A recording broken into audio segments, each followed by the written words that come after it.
We have the welcome back from several years ago, Ramzee Robinson in it, former Alabama great, right now playing with the Cleveland Browns currently.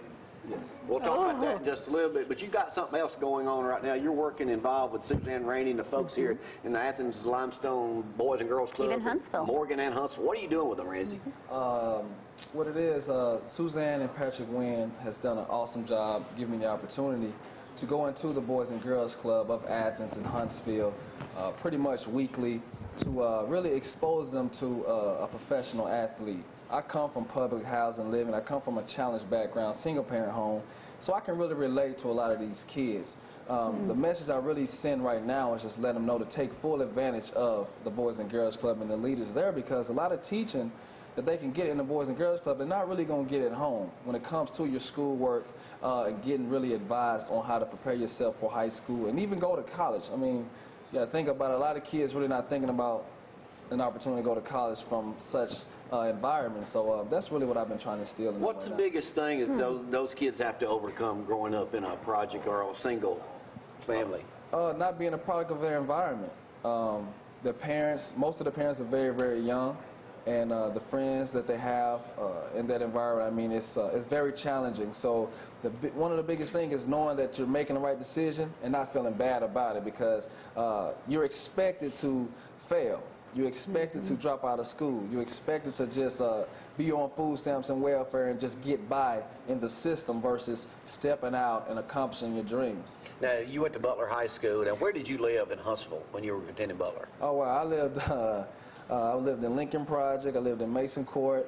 I lived in New Project. I mean, we was always hopping, man. My mom was really just working her tail off. I mean, I have 4 other brothers and sisters, and she was really trying to provide for us and also just give us the best living possible. So it was very challenging. Now, did you always have this mentality and mindset while you were growing up in the Boys and Girls Club? Great question. I think the older I got, the more mature I got. Obviously, I made a lot of bad decisions growing up as a kid, just like any other boy would. But it was the grace of God that kept me in line, kept me on the straight path, and I kind of noticed that you know, it was more that I could accomplish. And it was by the leaders of the Boys and Girls Club and coaches growing up. I kind of looked at them to get an influence on to make the right decision. So I wanted to impress them and impress my mom and be different from where I come from. I imagine it would be so easy just to say, forget it, I'm just going to do this. I want the money now, or, you know, get in trouble. That's the norm. That's the norm, is just giving up and just going to McDonald's and just working fast food. Like I said, just to get by. But the thing is, if you have a goal and a dream and you have others that are really influencing you to make the right decision, like the leaders of the Boys and Girls Club, as well as coaches, I mean, the sky is the limit if you take full advantage of it, and that's what I want them to do. Now, all these people aren't going to be outstanding athletes like yourself. So, and they know that probably. So how do they, what are the percentages that they're going to be successful in doing whatever they do?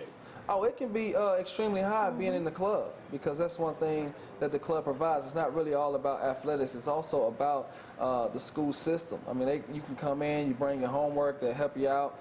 They got mentors, tutors that basically guide you along the path and just keep you on the straight and narrow with your grades. I mean, you even have to check in with your progress report and your report card. So it's a lot of accountability there that I know for myself, I didn't really have that type of accountability growing up, where my mom was just always hard on me to make good grades. When I messed up, yes, she was upset, but she worked so hard, she just didn't have the energy nor the time to spend to keep me in line. What's the biggest problem facing these kids? Is it they don't have a dad in the household, or they're just not held accountable, nobody cares, or in your opinion, what's the biggest problem facing these kids that are living in the projects and stuff like that? In my opinion, it's pretty much all of those variables.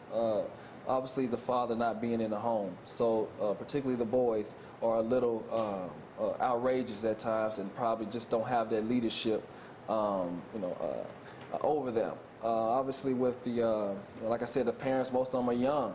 These are young mothers. No accountability. When you don't have that, it's almost like you're freelancing, and when you're out hanging out with your other friends, you really don't have anything to fear. It's almost like it's just your world at a young age. I mean, it's touching at times, you know, to talk to some of these kids and know where they're coming from. Now, I want to ask you, I've never been in the project and been in one of the apartments or houses or whatever. You got 4 brothers and sisters. Now, are they older or younger? I'm the second oldest. I have an older sister. What's it like 2 bedrooms, 1 bath, 3 bathrooms. I've never been in a project in a house. I don't know. Walk them through a day coming home from school. Tell me what it's like. Tell people what it's the PG version. 2 Yes, bedroom, the PG version. 2 bedroom. 2 bedroom with 4 kids and a mother. Yes, let's say wintertime. I mean, it's cold. You got to wear some clothes around the house. I mean, it's not that that great heat that's circulating through your crib. You only got so much food because mom is on food stamps. So, I mean, it's mornings where with cereal, you can't just take the box and pour as much as you want and enjoy the. So you tell me y'all didn't. I mean, most folks don't have that much to eat, or that when. No, you gotta make it last until the next opportunity comes to get more. For us, I mean, there was times Mom's was like, "You only can get a cup of cereal." I'm like, "A cup of cereal? That's not gonna do me no justice. I need more than that." So sometimes you gotta sneak in the kitchen and get a little extra to eat. I mean, it's everything is really challenging. I mean, the floors are hard. I mean, the beds are not as soft because we only can get what we can afford, you know, to have available to us. So didn't have the clothes that I wanted to wear. I had to get a job quick. You know, if it was something that I really wanted to have, if it was just, you know, a new pair of Nikes. I mean, it was just hard. Mom so you worked and played ball at the same time? Oh man, I used to get. I worked and ran track at the same time. A lot of the guys used to tease me because soon as track practice was over, I had my Domino's outfit in the back of the car hanging up, starched and ready to go to head to Domino's Jeff Road. Yeah. Did you ever get embarrassed about your home situation? I think I did when I was probably over some of my friends' house that were kind of, I guess, more blessed than I was at the time, had more available to them. I remember having a young friend that had a pool in the house, and he would ask me about my place. I'm like, yeah, I got a pool just go too. To yours. Yeah, it's really big. I'm thinking about my bathtub. You know, yeah, I got a pool. Yeah, we got nice TVs. So how difficult was it growing up in a project in Huntsville, Alabama? You know, it was very difficult before I had coaches to really direct me and really like see potential in me and encourage me. It was very challenging because I had a lot of friends, even to this day I go back home, they're still doing the same thing, standing on the corner, running the streets. And I just thank God that he placed people in my life to really see the potential in me and wanted me to do better. So how is your mother and your siblings doing now?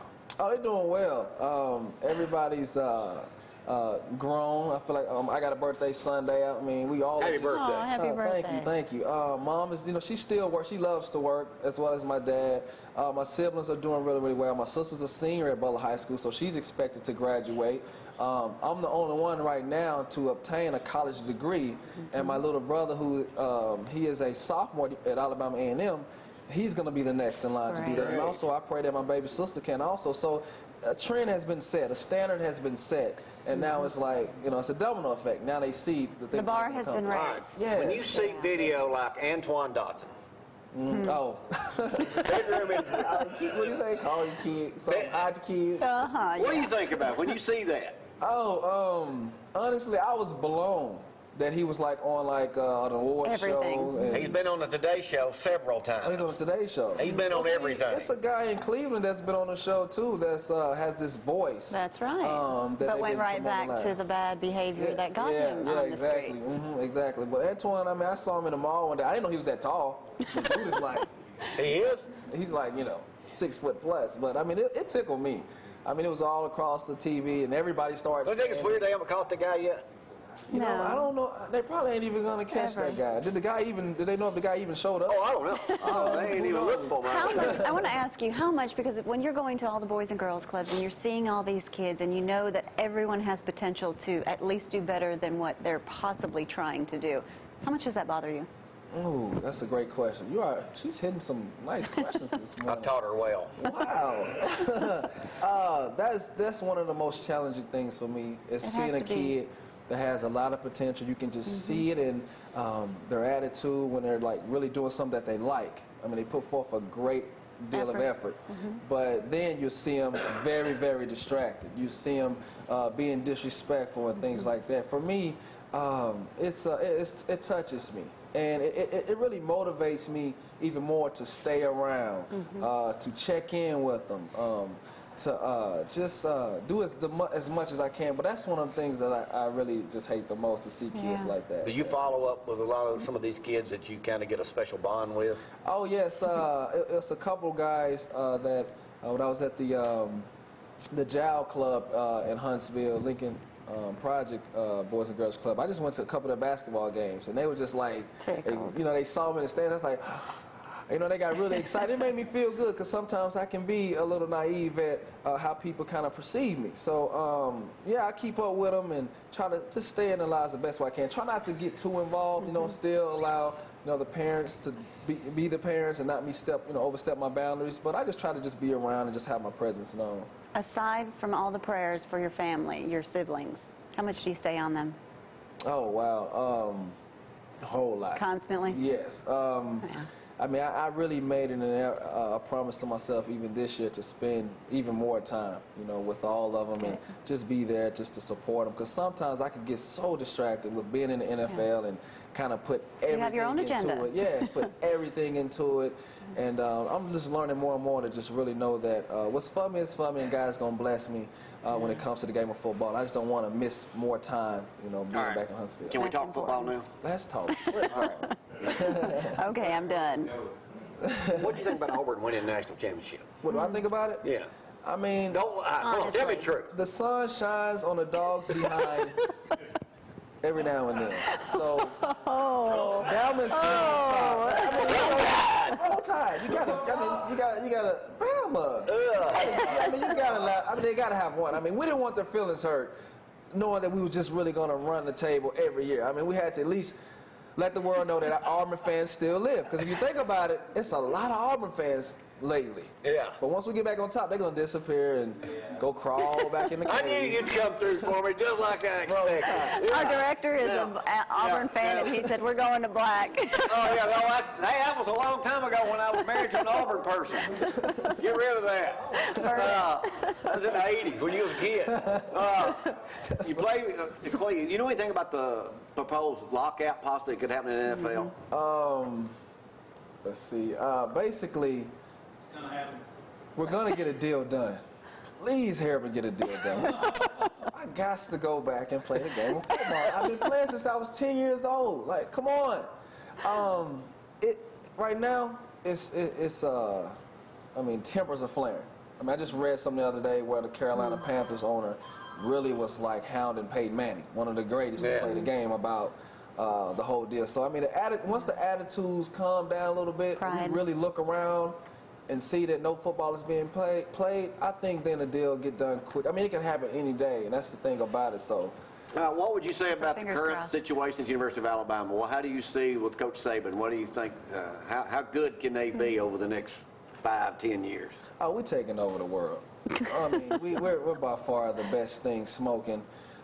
Next to the NFL, we're probably what you want to see and keep up with every day.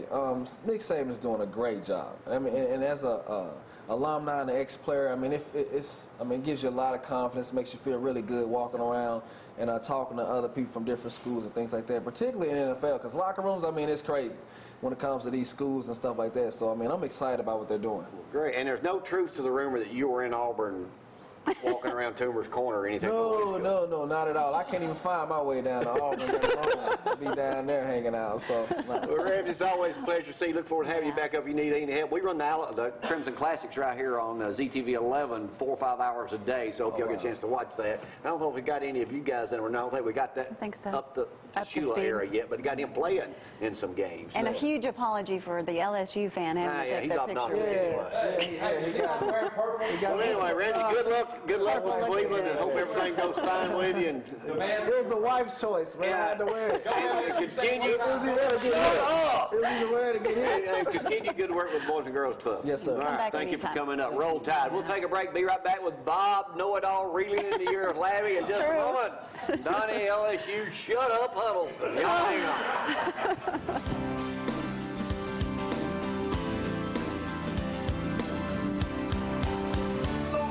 Loving me.